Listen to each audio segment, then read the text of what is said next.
giving them the same muscles, without giving them a break, because otherwise you won't be able to recover and they won't be able to get stronger, because basically that's what happens with your muscles. You work them, they tear, then they need a day or two to recover, get stronger, and then you can do it all over again the next day, but they need that day to recover, or else they'll just remain irritated and not actually healing themselves, which is where the strength comes from. So the first thing we're going to do is a slow mountain climber. You are on your hands and your toes, bringing one knee in, then the other knee.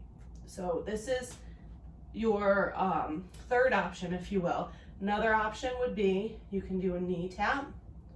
That gives you a little more stability, or if you need a little more stability from there, you can stay on your knees and just lengthen one leg at a time out to give yourself more stability. So pick what works for you.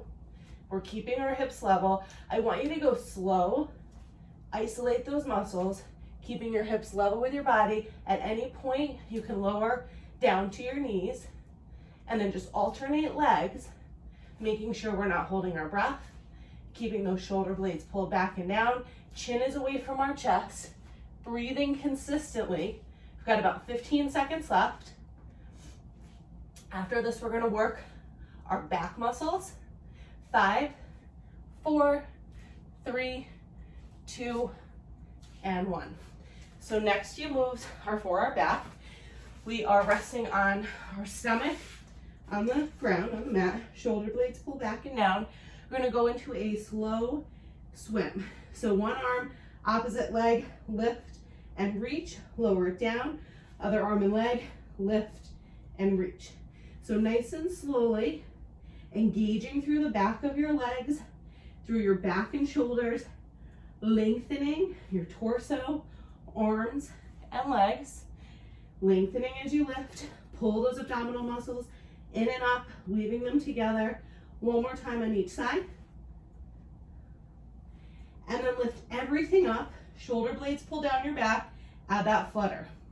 Opposite arm, opposite leg, but you're staying lifted the entire time. Lift your chest a little higher, getting a nice spinal extension. Shoulder blades pull away from our ears for 5, 4, 3, 2, and 1. Lower down, pressing yourself back. Quick little child's pose, and then what we'll do is work on our glutes and our hamstrings. So those are part of your core, and as I tell Ben when we're running, the back of your legs are what get you up hills. So as you're running up a hill, those are the muscles that you need to have strengthened. So let's bring one leg straight behind us. Just gonna lift and lower, lift and lower, squeezing through the back of your leg. Engage those abdominal muscles. Shoulder blades pull back and down. Keep yourself breathing.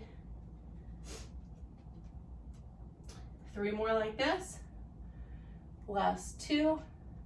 And then lift up, keep that leg lifted, tiny circles. As you're going into your circles, you want to keep your hips level. You want to make sure that one hip doesn't lift higher than the other. Feeling that length through your leg, reverse directions, circles in the opposite direction. Pulling those abdominal muscles in and up. Feeling that length through your leg. 3, 2, and 1. Keep your leg lifted. We bend it and extend it. If it's uncomfortable to be on your palms, you can always draw yourself onto your knuckles, neutralizing your wrists a little bit. Just realized I'm acting really serious. 3 more here. Pull those abdominal muscles together as you lengthen your spine. And then let's lower this leg down, pull the other leg out, lift and lower. Keeping those hips level with the ground. One hip bone shouldn't be higher than the other. As you lift, feel your obliques engage, pulling those shoulder blades away from your ears, lengthening our spine. 2 more. And then lift and hold, tiny circles, lengthening our leg, breathing. And reverse, tiny circles, opposite direction. Feeling that length without letting your hips move. 3, 2, and 1. Now let's keep our leg lifted, bend it, and extend it. In through your nose, out through your mouth. Shoulder blades down. Chin is away from our chest. Trying to keep your knee hip height, but if you need to, you can lower it a little bit. Engage through your center. 2 more. And last one. Lower that leg down. We'll just do a little stretch. Let your hips wiggle from left to right. Next, we have work for the front of our thighs. So front of your thighs are what break you as you go down a hill. So you're not, they don't break you like break you in half. They are your brakes. Hands on your shoulders, shoulder blades back and down, tucking our toes under. Lift those knees up. And we've got a few options. First is to hold. Second, tap to the left, tap to the right. Third, hop to the left, hop to the right. So pick what you want to do. You can always do that hold. You do not need to do the hop. You can do the tap. Feel the top of those thighs working. So stay in this position. You're feeling these muscles working as you hold, tap, or hop. If you're hopping, heart rate's coming up a little bit, halfway. You can always modify by adding or taking out the movement and just holding. We've got 5, 4, 3, 2, and 1. Lower down, push back into your child's pose. Next, we will do a little bit of work for our hips. So again, our core runs shoulders all the way down your thighs to your knees. Hand on this one, it's going to rest on the floor, on your knuckle or your palm, about, I don't know, 1.5 feet from your knee, and then we lift that outside leg up. So we're just gonna lift and lower, lift and lower, engaging through your hips as you lift your leg up and control it down. Belly button to spine, shoulder blades back and down. 3 more. 2. And then last one, leg stays lifted, bend and extend. So engaging that hip to keep your leg lifted, and then glutes and hamstrings as you bend, sort of like doing a bicep curl for your leg. 2 more. Last one, and then I'll have you lower down and we switch it over to the other side.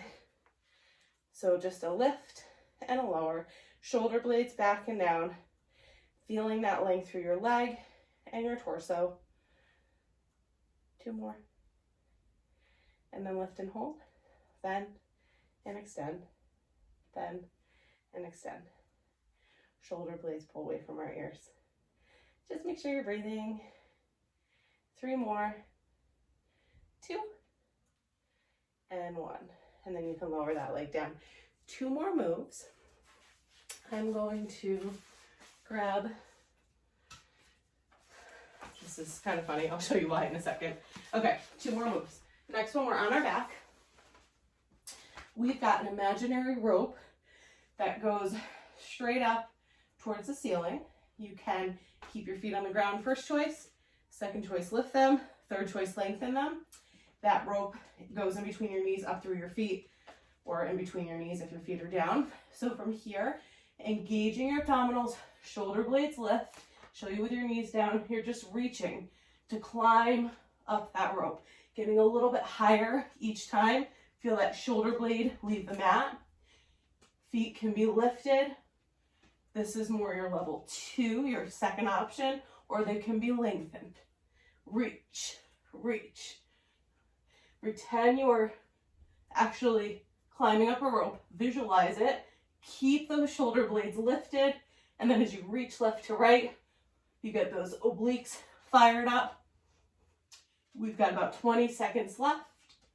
Engage through your abdominals. There should be no strain in our back. So if you're feeling strain in your back, you can lower your feet, lower those legs for 5, 4, 3, 2, and 1. All right, lower down, and I will show you why I grabbed this. It's just because they were closer than the weights. Pretend these were weights, or you can always use these. Or if your child is around you, you've seen me do this in class, put them on your hips for a little extra weight. That'll add anything from like 20 to 60 pounds, depending on your kid. But you can hold weights on your hips for this one, nothing, or toss a child on your hips, they like it. or this bend and Teddy like it.